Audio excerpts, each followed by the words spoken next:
Dahil dito sa cambio na ito, naka-neutral. Pagdating dito sa dashboard, naka-drive. Kaya ayaw mag-start. Kahit anong gawin natin, ayaw mag-start.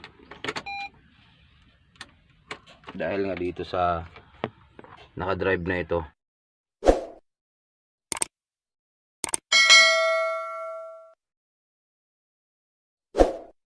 Magandang araw sa inyong lahat, mga buddy.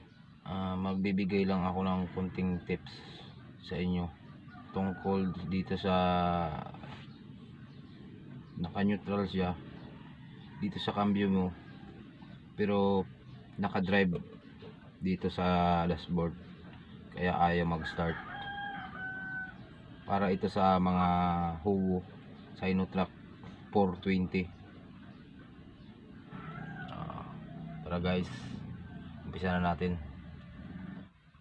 Dahil dito sa cambio na ito, naka-neutral.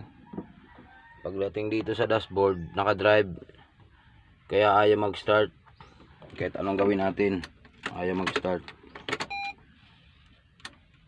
Dahil nga dito sa naka-drive na ito. Kung naka-neutral ka, dapat in ang lalabas yan, hindi D. Ang isipin mo, hindi nabunot doon sa transmission yung cambio kasi naka-drive nga ito, pero naka-neutral naman dito sa cambio mo.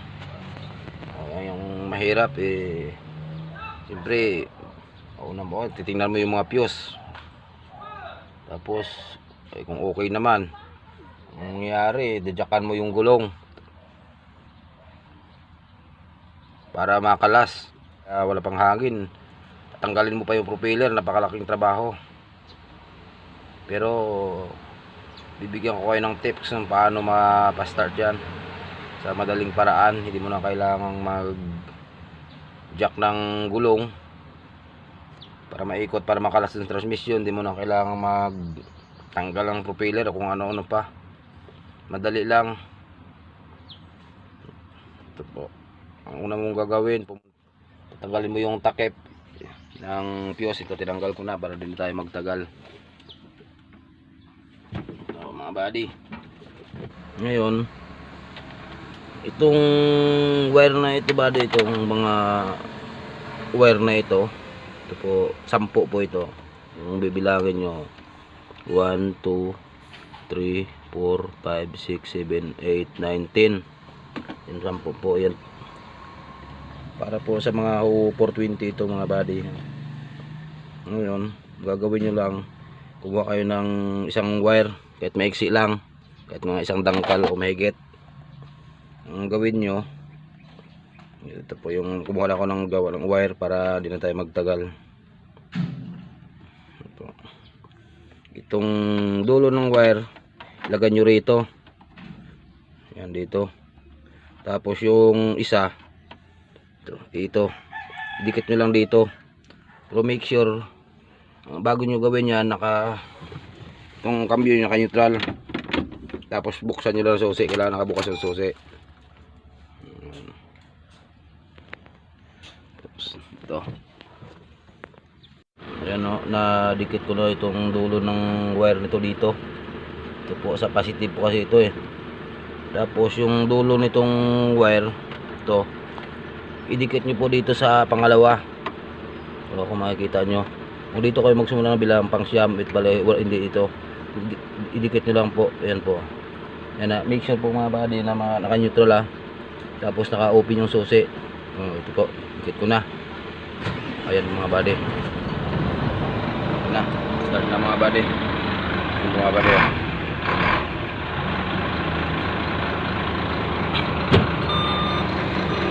Ito natin mga buddy.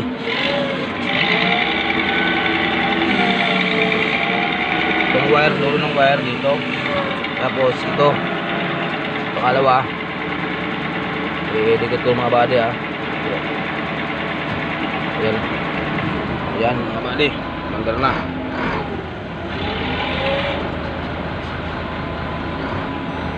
Mga buddy Pero kung dito kayo magpa-start sa susi, kahit anong gawin nyo, hindi mag-start yan dahil nga nakadrive ito. Ano, start. Yan lang po mga buddy, ang napakasimpleng paraan. Kayo ay nasa bodega na mangyari sa inyo yan para sa may mga hawak ng hubo 420. Ayan mga buddy, kung pag pinatay mo, gano'n lang ulit gawin mo. Ito yung simpleng paraan. Hindi mo na kailangan kung ano-ano pa. Pasensya na mga buddy dahil medyo maingay yung forklift namin. Hanggang dyan na lang itong tips ko na sa inyo. Sana may natutunan kayo sa video ito.